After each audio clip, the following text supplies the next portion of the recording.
Welcome to the 700 Club. In the hands of a madman. As one person said, it's a country in charge with a crime family in charge of it. They now have a missile, an intercontinental ballistic missile, that went 2,800 miles into the air. And Secretary Mattis said in an interview that they could now reach any place in the world.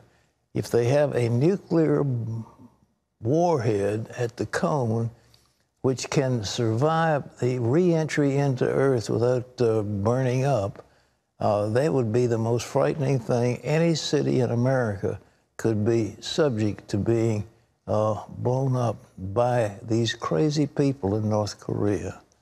It's terrible. It's really frightening, and we are definitely dealing with someone who's completely unstable, Pat. Yeah. Well, Mattis says we've got some options, and one of them may be to send a team in there to take that guy out. We just cannot, I mean, we can't be blackmailed by a crazy person. Yeah, he's a bully. He's a bully. Well, the North launched its latest missile test Tuesday, and some experts are saying the U.S. will just have to live with a nuclear North Korea.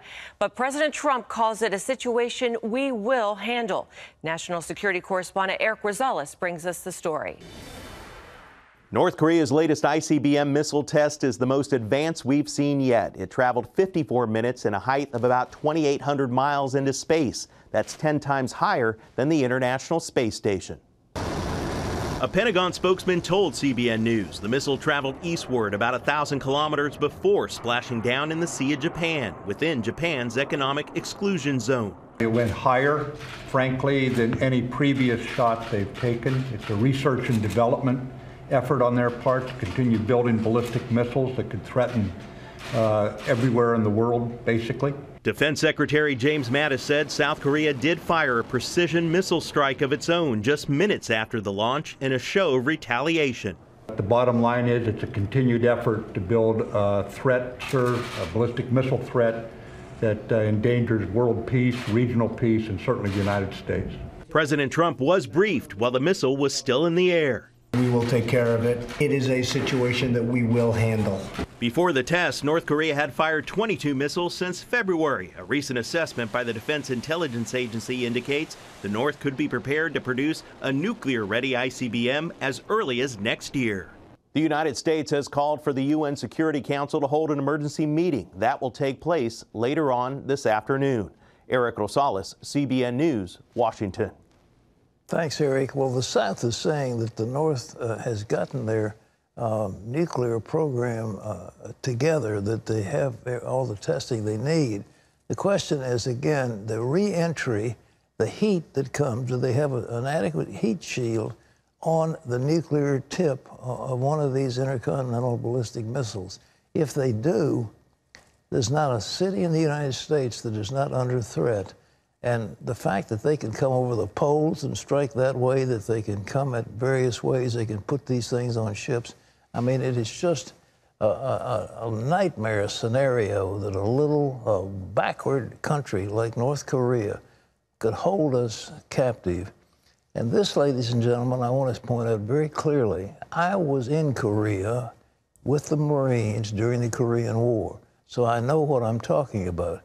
But I also know that General MacArthur, who was a hero to most of us over there, had the right plan. He said, we can choke off the Korean Peninsula, we can take our troops to the Yalu River, we can wipe out the North Koreans, and we can establish hegemony, if I can use that term, over this country. If we had followed his advice, we would have been a whole lot safer. But instead, President Truman said, no, they'll run the risk of war with China. We can't take our forces to the Yalu. And therefore, he fired MacArthur. And, well, we're bearing the consequences years later as that bunch of crazies, the Kim family, whatever whichever Kim you're talking about, the father, the son, now the grandson, running that country. It's one of the most miserable places in all the world. How do we pray as Christians right now? How do we pray about this situation? Because this is so serious. Well, the Bible talks about, in the 91st Psalm, talks about he'll send his angels to watch over you. And I think God can send angels. There are angels, and God himself could move into this situation and nullify it. He can do it without any human intervention. So how do we pray? We need to pray for the Lord to do something. Will he use a human instrument? Possibly. We don't know. But it's a horrible situation, Wendy. I think we need to understand we're in the middle of, Christmas, and we're having all these allegations about stuff. It's nothing. I mean, it pales into insignificance in relation to the threat of a nuke falling on. Imagine what would happen if it hit Chicago. Imagine what would happen if it hit Pittsburgh, if it hit L.A., if it hit Washington. I mean, it would decimate our country. You remember in Nagasaki, Hiroshima, what they looked like after a bomb that was much smaller in its kiloton effectiveness is what's available today, because they have thermonuclear bombs, which are killers. And I mean, it's just one of these things, ladies and gentlemen. We do need prayer, and God can take care of it. But I would think we need to ask him to intervene. Well, this isn't as important as a nuke, but it looks like there's just constant sexual claims, misconduct, scandals, and another high-profile victim has fallen. Period. I was going to say fallen victim, but he was not the victim. He was the aggressor. John Jessup has that. Pat, that's right. NBC fired its longtime host of the Today Show, Matt Lauer. His co-host, Savannah Guthrie, made the announcement at the top of this morning's show. Just moments ago, NBC News Chairman Andy Lack sent the following note to our organization. Dear colleagues, on Monday night, we received a detailed complaint from a colleague about inappropriate sexual behavior in the workplace by Matt Lauer. It represented, after serious review, a clear violation of our company's standards. As a result, we have decided to terminate his employment. Lauer celebrated 20 years of hosting the Today Show at the beginning of this year. NBC News Chairman Andy Lack also said that although this was the first complaint against Lauer, NBC had also been presented with evidence with reason to believe it may not have been an isolated incident. Guthrie called it a sad day at the Today Show and NBC News. Well, CBN's online show Faith Nation will be taking a special look today at the rise of sexual assault allegations across the country. Christian leaders Penny Nance and Ed Stetzer will join the show to talk about the Me Too movement and what it means for politicians in Washington and pastors in the churches across America. You can catch Faith Nation beginning at 12:30 Eastern today on the CBN News Facebook page. That address is facebook.com/CBN News. Pat, back to you. Well, ladies and gentlemen, this is shocking to me. I mean, Matt Lauer was sort of an icon on the Today Show.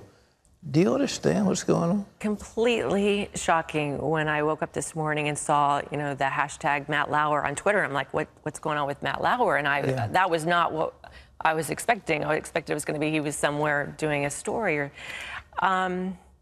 Again, I just think this is a time and a season where God is shining the light on something that has been happening to women for decades, and I guess this is a time that God is going to stop this. Years ago, we had a makeup lady working here at CBN, and she had previously worked on a show called Hawaii Five-0. Yeah, Hawaii Five-0. The old version. Yeah, the old version. And she said we were expected as staff members to provide, quote, sexual favors to guests who came on this show. You're kidding me. Yeah, and they said that was standard stuff. They were expected to do that. And I'm afraid that there were so many young starlets this was standard stuff, that they were expected to give sexual favors to high-powered executives in Hollywood. I mean, that was standard stuff. Now it's looked on as shocking, but folks, it's been happening a long time, and nobody said anything about it. And now they're finally wising up. But I just hate to see some of these men's careers. I mean, guys like Charlie Rose, these are terrific people, and I hate to see it happen. It is shocking, and you hope that the allegations aren't as severe as being reported. We don't know the facts yet. We don't know if this is just one woman's account versus Matt Lauer.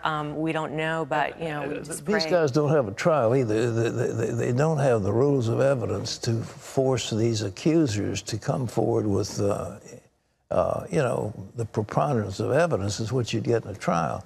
You don't have that now, so these people's careers are being ruined, and we just hope and pray that the women are telling the truth. But this Me Too thing, let me get in and do it. You got Roy Moore down in Alabama. He said, I didn't do any of it. Well, that's his statement. And they've got these people who are claiming he did. He said, I didn't. So, Well, in a case like, Harvey Weinstein or somebody like that, where you have so many women you can't even count them. That's right. Then where there's smoke, there's fire. Well, anyhow, I'm sorry. Well, let's go away from that to tax reform. And John has, I think, some good news for those who want to see tax cuts. John. Thanks, Pat.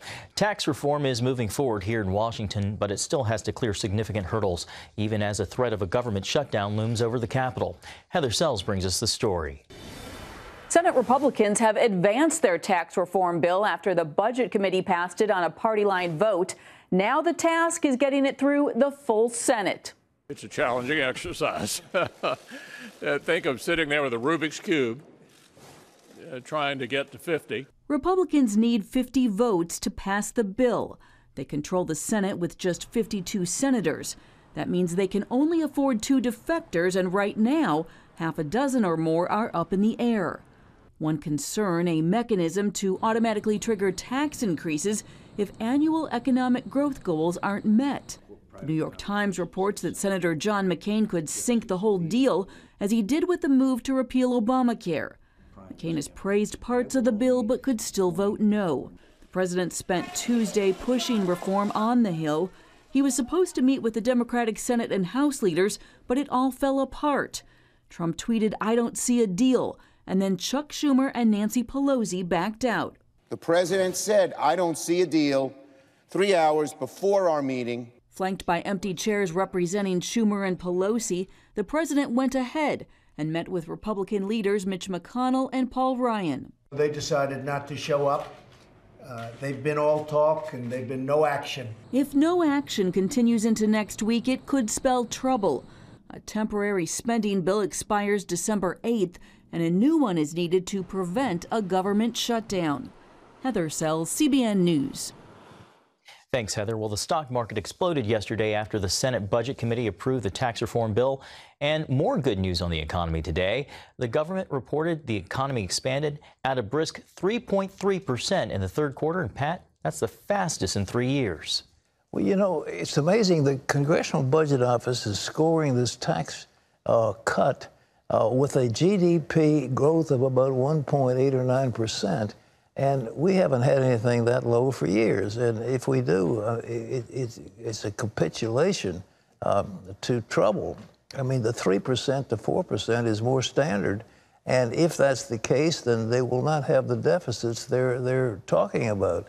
But I don't know who turns this Congressional Budget Office loose, but they certainly are negative in what they have to say. But Wendy, you're from West Virginia. There are 2 senators over there who are Democrats, but they tend toward conservative Republican, right? Senator Manchin, for sure. Well, yeah. What would keep the president from offering him something to get his vote on this thing? So Manchin is still on the fence. Well, he's talked about it, but he's not. From what they're not including him as somebody who might vote for tax. Well, that surprises me because he generally goes along with the president on something like this. Well, yeah, this one he probably won't leave his party. They might turn against him. But it would be interesting. Trump is a deal maker. It looks like to me he would. The other Capito is she somebody that she seemed to think that they would pass a bill? She's a Republican. She's a Republican, yeah. Well, they've got her anyhow. Yeah, so hopefully they've got her. But Manchin is the one that's, all right. Come on, Senator Manchin, we need you. Yeah, well, he's a great guy and very sensible. It looks like to me what could West Virginia get that would make them happy? Well, Trump's backed coal. He's done all kinds of things for West Virginia. He's been a good friend to us in the first year of his office. Yeah, so, well, yeah. Well, you know, if it was Lyndon Johnson would get somebody. All right, what do you want? Well, you know, let's deal. Well, you know, those kind of talks are happening behind closed doors. Well, for sure. you'd think so, but I mean, there must be some people in these other states. But they're not counting any Democrats at all. It's all Republican. Well, we'll see what happens. John, what else we got? Pat, the Supreme Court affirmed a victory for student-led prayer at school board meetings in Texas. The justices declined to hear an appeal from a Fifth Circuit Court's ruling that upheld prayers before the meeting of the Birdville Independent School District. Students are allowed to make statements before the meeting, and most offer a prayer. A former Birdville High School student and member of the American Humanist Association filed the suit. He said the prayers left him feeling, quote, violated and uncomfortable. Well, what's often lost in the debate over whether students or others should be allowed to pray in certain places is whether prayer itself works. Pat has a story how he personally experienced the reality of the power of answered prayer. You ever been in a situation similar to that where you were really, really pressed with your family, your major issues, you were helpless and you cried out to God? Well, it was one time when I was just starting out. My oldest son, who was just a little fella, had this fever. He was burning with fever, and he was beginning convulsions. And I thought, you know, if he keeps that up, he's going to have brain damage. And I began to cry out to God. This child could be permanently brain damaged. His fever was so bad. His eyes were rolled back in his head, and he was unconscious. It was serious. So I was on my knees, and I was just crying out to God, God, please heal him, please heal him, please heal him, please heal him. And the Lord suddenly gave me a little revelation of the difference between me and him. And he said, look, you think you love this boy. I love him 1,000 times more than you do. And you don't have to talk me into doing something good for him. I'll do something good for him. And at that moment, instead of holding on to my problem, I released that problem to the Lord. And I said, all right, God, I offer him up to you. And I consciously lifted him up in prayer. And at that moment, the love of God just enfolded him, and the power of God touched him, and the fever broke just like that. Answered Prayer, available January 15th. Pat, we all know over the years you've seen a lot of answers to prayer. Well, we've got some in this special taping that we did a couple days ago. And the people who were there think it's the best one we've done. I don't know. I'm participating. I don't know whether it's good or bad, but we had some moving stories of answered prayer and some teaching about how you can get your prayers answered. So we're going to make that available to people in January, and it's something you want to look forward to because it could make a difference in your life.